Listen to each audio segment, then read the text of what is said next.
ಎಲ್ಲರಿಗೂ ನಮಸ್ಕಾರ. ನಾನು ಬೆಂಗಳೂರು ಸಿಟಿಲಿಂದ ರಾಮರಾಜನ್ DCP ಕಮಾಂಡ್ ಸೆಂಟರ್ ಮಾತಾಡ್ತಾ ಇರೋದು. ಇತ್ತೀಚೆಗೆ ಸೈಬರ್ ಕ್ರೈಮ್ ಕೇಸಸಲ್ಲಿ ಪರ್ಟಿಕ್ಯುಲರ್ಲಿ ಸೆಕ್ಸ್ಟಾರ್ಷನ್ ಕೇಸಸ್ ಜಾಸ್ತಿ ರಿಪೋರ್ಟ್ ಆಗ್ತಾ ಇದೆ.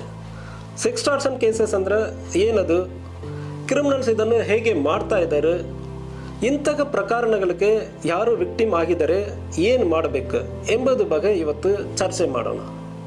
ಸೆಕ್ಸ್ಟಾರ್ಷನ್ ಅಂದರೆ ಏನದು? ವಾಟ್ಸಪ್ ಅಥವಾ ಸೋಷಿಯಲ್ ಮೀಡಿಯಾ ಪ್ಲಾಟ್ಫಾರ್ಮ್ಸ್ ಆದ ಫೇಸ್ಬುಕ್, ಇನ್ಸ್ಟಾಗ್ರಾಮ್, ಟ್ವಿಟ್ಟರ್ಗಳಲ್ಲಿ ಸುಂದರವಾದ ಹುಡುಗಿಯರ ಫೋಟೋವನ್ನು ಇಟ್ಕೊಂಡು ಪರಿಚಯ ಮಾಡಿಕೊಳ್ತಾರೆ. ಪರಿಚಯ ಮಾಡಿ ನಂತರ ವಿಡಿಯೋ ಕಾಲಲ್ಲಿ ಮಾತಾಡೋದಂದ್ರೆ ಹೇಳ್ತಾರೆ. ಕೆಲವೊಂದು ಬಾರಿ ಚಾಟ್ ಮಾಡುವಾಗ ಸಮಯದಲ್ಲಿಯೇ ವಿಡಿಯೋ ಕಾಲನ್ನು ಕ್ರಿಮಿನಲ್ಸೇ ಇನಿಷಿಯೇಟ್ ಮಾಡ್ತಾರೆ. ಎದುರುಗಡೆ ಇರುವ ಅವರ ಕ್ಯಾಮರಾ ಮುಂಚೆ ಪ್ರೀ ರೆಕಾರ್ಡೆಡ್ ಪಾನ್ ವಿಡಿಯೋಸ್ ಯಾವುದು ರೆಡಿ ಇಟ್ಕೊಂಡಿರ್ತಾರೆ. ಕೆಲವೊಂದು ಬಾರಿ ಅವರೇ ಕಂಪ್ಲೀಟ್ ನ್ಯೂಡ್ ಆಗಿ ಕೂಡ ನಿಂತ್ಕೊಂಡಿರ್ತಾರೆ. ನೀವು ಇಲ್ಲಿ ಕಾಲ್ ಮಾಡಿ ಅಟೆಂಡ್ ಮಾಡಿದ ತಕ್ಷಣ ಏನಾಗುತ್ತದೆ, ಅವರು ಸ್ಕ್ರೀನ್ ರೆಕಾರ್ಡ್ ಮಾಡೋದಕ್ಕೆ ಶುರು ಮಾಡ್ತಾರೆ ಮತ್ತು ಸ್ಕ್ರೀನ್ ಶಾಟ್ ರೆಗ್ಯುಲರ್ ಆಗಿ ತೊಗೊಳ್ತಾನೆ ಇರ್ತಾರೆ. ನೀವು ಕಾಲ್ ಕಂಟಿನ್ಯೂ ಮಾಡೋದು ಬರೀ ಎಲ್ಲ ರೆಕಾರ್ಡ್ ಆಗುತ್ತದೆ. ಕಾಲ್ ಡಿಸ್ಕನೆಕ್ಟ್ ಆದಮೇಲೆ ನಿಮ್ಮನ್ನು ಕಾಂಟ್ಯಾಕ್ಟ್ ಮಾಡ್ತಾರೆ. ಈ ಸ್ಕ್ರೀನ್ ಶಾಟ್ಸ್ ವಿಡಿಯೋವನ್ನು ನಿಮಗೆ ಕಳಿಸ್ತಾರೆ.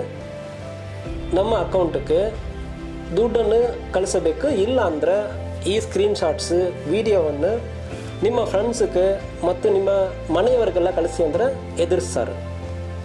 ಕ್ರಿಮಿನಲ್ಸ್ಗೆ ಒಂದು ದೊಡ್ಡ ಅಸ್ತ್ರ ಏನಂದರೆ ನಿಮ್ಮ ಭಯನೇ ಅವರ ದೊಡ್ಡ ಅಸ್ತ್ರ. ಸೊ ಅದರಿಂದ ಫಸ್ಟ್ ಆಫ್ ಆಲ್ ಗಾಬರಿ ಆಗೋದು ಬೇಡ. ನಿಮಗೆ ಭಾಳಷ್ಟು ಅವಕಾಶ ಇರ್ತದೆ. ಏನೇನು ಅವಕಾಶ ಅಂದರೆ ಹೇಳ್ತೀವಿ. ಒಂದು, ಯಾರಿಗೂ ಗೊತ್ತಿಲ್ಲದೆ ಅನಾನಿಮಸ್ ಆಗಿ ಕಂಪ್ಲೇಂಟನ್ನು ಮಾಡಬಹುದು. www.cybercrime.gov.in ಆ ವೆಬ್ಸೈಟಿಗೆ ಹೋಗಿ ನಿಮಗೆ ಘಟನೆ ಏನೇನು ಆಗಿದೋ ಅದೆಲ್ಲ ಎಂಟ್ರಿ ಮಾಡಿ ರಿಜಿಸ್ಟರ್ ಮಾಡಬಹುದು. ಇದರಲ್ಲಿ ನಿಮ್ಮ ಹೆಸರು, ಫೋನ್ ನಂಬರ್ ಯಾವುದು ಕೂಡ ಕೊಡೋದಕ್ಕೆ ಬೇಕಾಗಿಲ್ಲ. ಘಟನೆ ಮತ್ತು ಕ್ರಿಮಿನಲ್ ಡೀಟೇಲ್ಸ್ ಮಾತ್ರ ಹೋಗುತ್ತದೆ. ಅವನ ಅಕೌಂಟ್ ನಂಬರ್ ಮತ್ತು ಅವನ ಫೋನ್ ನಂಬರ್ ಎಲ್ಲ ಹೋಗುತ್ತದೆ. ಅದು ಮೂಲಕ ನಾವು ರೆಕಾರ್ಡ್ ಮೇಂಟೈನ್ ಮಾಡ್ತೀವಿ, ಆ್ಯಕ್ಷನ್ ತೊಗೊಳ್ತೀವಿ.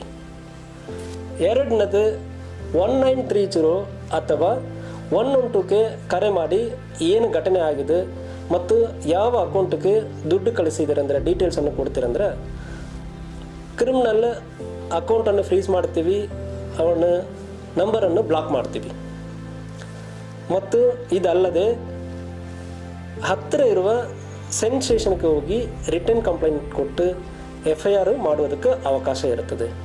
ಒಂದು ವೇಳೆ ಸೈಬರ್ ಕ್ರಿಮಿನಲ್ಸ್ ಸ್ಕ್ರೀನ್ ಶಾಟ್ ಅಥವಾ ವಿಡಿಯೋ ರೆಕಾರ್ಡಿಂಗ್ಸನ್ನು ಸೋಷಿಯಲ್ ಮೀಡಿಯಾ ಪ್ಲ್ಯಾಟ್ಫಾರ್ಮ್ಸಲ್ಲಿ ಶೇರ್ ಮಾಡಿದರೆ ಪೊಲೀಸರು ಸಂಬಂಧಪಟ್ಟ ಸೋಷಿಯಲ್ ಮೀಡಿಯಾ ಪ್ಲ್ಯಾಟ್ಫಾರ್ಮ್ಗೆ ಕಾಂಟ್ಯಾಕ್ಟ್ ಮಾಡಿ ಅದನ್ನು ಡೆಲೀಟ್ ಮಾಡುವುದಕ್ಕೆ ಅವಕಾಶ ಇರುತ್ತದೆ. ಇಂತಹ ಪ್ರಕರಣಗಳಲ್ಲಿ 90% ಆಫ್ ದ ವಿಕ್ಟಿಮ್ಸ್ ಇನ್ನಸೆಂಟ್ ಇರ್ತಾರೆ. ಆದ್ದರಿಂದ ಮನೆಯವರು ಮತ್ತು ಫ್ರೆಂಡ್ಸ್ ಡೌಟ್ ಮಾಡುವುದನ್ನು ಬಿಟ್ಟು ಅವರಿಗೆ ಸಪೋರ್ಟ್ ಮಾಡಿ. Let's fight against these cyber criminals.